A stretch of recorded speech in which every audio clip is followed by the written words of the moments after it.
सावन सोमवार व्रत कथा। सावन सोमवार व्रत कथा। सावन सोमवार की यह है व्रत कथा, जरूर पढ़े, पूरी होगी मनचाही मुराद। श्रावण सोमवार की कथा के अनुसार अमरपुर नगर में एक धनी व्यापारी रहता था। दूर दूर तक उसका व्यापार फैला हुआ था। नगर में उस व्यापारी का सभी लोग मान सम्मान करते थे। इतना सब कुछ होने पर भी वह व्यापारी अंतर्मन से बहुत दुखी था, क्योंकि उस व्यापारी का कोई पुत्र नहीं था। दिन रात उसे एक ही चिंता सताती रहती थी। उसकी मृत्यु के बाद उसके इतने बड़े व्यापार और धन संपत्ति को कौन संभालेगा। पुत्र पाने की इच्छा से वह व्यापारी प्रति सोमवार भगवान शिव की व्रत पूजा किया करता था। सायंकाल को व्यापारी शिव मंदिर में जाकर भगवान शिव के सामने घी का दीपक जलाया करता था।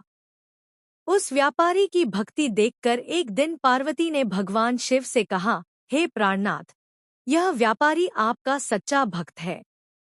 कितने दिनों से यह सोमवार का व्रत और पूजा नियमित कर रहा है। भगवान, आप इस व्यापारी की मनोकामना अवश्य पूर्ण करें। भगवान शिव ने मुस्कुराते हुए कहा, हे पार्वती, इस संसार में सबको उसके कर्म के अनुसार फल की प्राप्ति होती है। प्राणी जैसा कर्म करते हैं, उन्हें वैसा ही फल प्राप्त होता है। इसके बावजूद पार्वती जी नहीं मानी। उन्होंने आग्रह करते हुए कहा, नहीं प्राणनाथ, आपको इस व्यापारी की इच्छा पूरी करनी ही पड़ेगी। यह आपका अनन्य भक्त है। प्रति सोमवार आपका विधिवत व्रत रखता है और पूजा अर्चना के बाद आपको भोग लगाकर एक समय भोजन ग्रहण करता है। आपको इसे पुत्र प्राप्ति का वरदान देना ही होगा। पार्वती का इतना आग्रह देखकर भगवान शिव ने कहा, तुम्हारे आग्रह पर मैं इस व्यापारी को पुत्र प्राप्ति का वरदान देता हूँ, लेकिन इसका पुत्र 16 वर्ष से अधिक जीवित नहीं रहेगा। उसी रात भगवान शिव ने स्वप्न में उस व्यापारी को दर्शन देकर उसे पुत्र प्राप्ति का वरदान दिया और उसके पुत्र के 16 वर्ष तक जीवित रहने की बात भी बताई। भगवान के वरदान से व्यापारी को खुशी तो हुई, लेकिन पुत्र की अल्पायु की चिंता ने उस खुशी को नष्ट कर दिया। व्यापारी पहले की तरह सोमवार का विधिवत व्रत करता रहा। कुछ महीने पश्चात उसके घर अति सुंदर पुत्र उत्पन्न हुआ। पुत्र जन्म से व्यापारी के घर में खुशियां भर गईं। बहुत धूमधाम से पुत्र जन्म का समारोह मनाया गया। व्यापारी को पुत्र जन्म की अधिक खुशी नहीं हुई, क्योंकि उसे पुत्र की अल्प आयु के रहस्य का पता था। यह रहस्य घर में किसी को नहीं मालूम था। विद्वान ब्राह्मणों ने उस पुत्र का नाम अमर रखा। जब अमर 12 वर्ष का हुआ तो शिक्षा के लिए उसे वाराणसी भेजने का निश्चय हुआ। व्यापारी ने अमर के मामा दीपचंद को बुलाया और कहा कि अमर को शिक्षा प्राप्त करने के लिए वाराणसी छोड़ आओ। अमर अपने मामा के साथ शिक्षा प्राप्त करने के लिए चल दिया। रास्ते में जहां भी अमर और दीपचंद रात्रि विश्राम के लिए ठहरते, वहीं यज्ञ करते और ब्राह्मणों को भोजन कराते थे। लंबी यात्रा के बाद अमर और दीपचंद एक नगर में पहुंचे। उस नगर के राजा की कन्या के विवाह की खुशी में पूरे नगर को सजाया गया था। निश्चित समय पर बारात आ गई, लेकिन वर का पिता अपने बेटे के एक आंख से काने होने के कारण बहुत चिंतित था।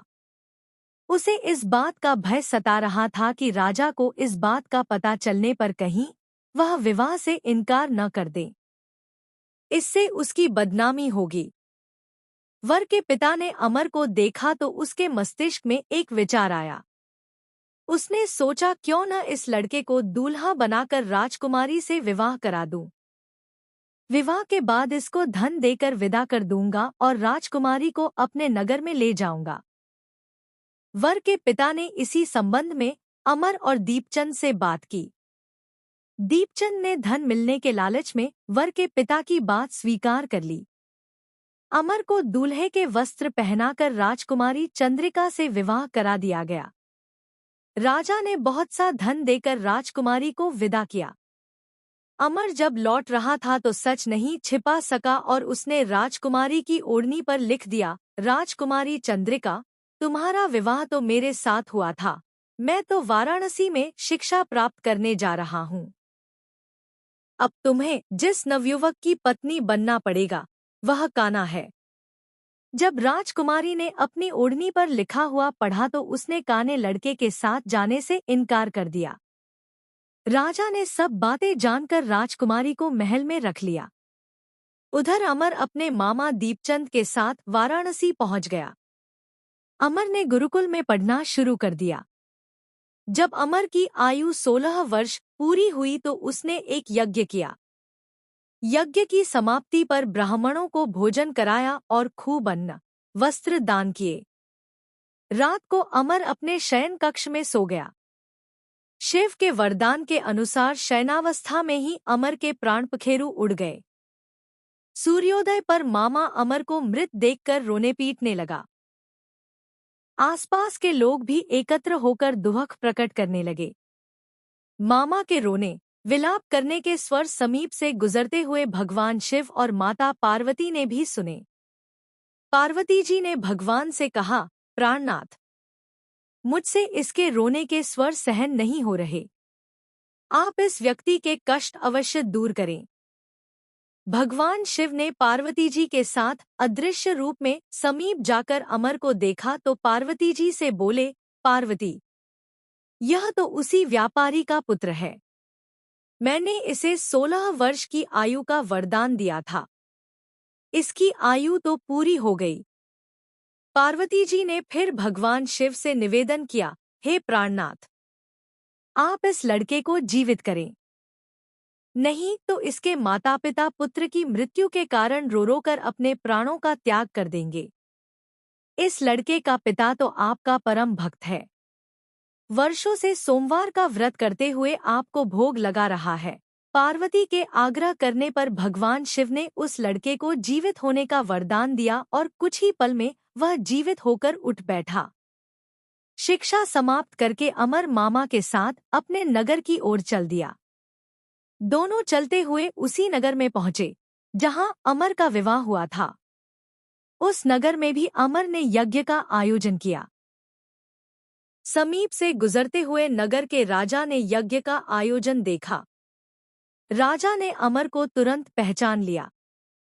यज्ञ समाप्त होने पर राजा अमर और उसके मामा को महल में ले गया और कुछ दिन उन्हें महल में रखकर बहुत सा धन वस्त्र देकर राजकुमारी के साथ विदा किया। रास्ते में सुरक्षा के लिए राजा ने बहुत से सैनिकों को भी साथ भेजा। दीपचंद ने नगर में पहुंचते ही एक दूत को घर भेजकर अपने आगमन की सूचना भेजी।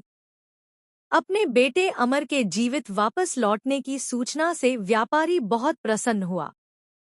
व्यापारी ने अपनी पत्नी के साथ स्वयं को एक कमरे में बंद कर रखा था। भूखे प्यासे रहकर व्यापारी और उसकी पत्नी बेटे की प्रतीक्षा कर रहे थे। उन्होंने प्रतिज्ञा कर रखी थी कि यदि उन्हें अपने बेटे की मृत्यु का समाचार मिला तो दोनों अपने प्राण त्याग देंगे। व्यापारी अपनी पत्नी और मित्रों के साथ नगर के द्वार पर पहुंचा। अपने बेटे के विवाह का समाचार सुनकर पुत्रवधू राजकुमारी चंद्रिका को देखकर उसकी खुशी का ठिकाना न रहा।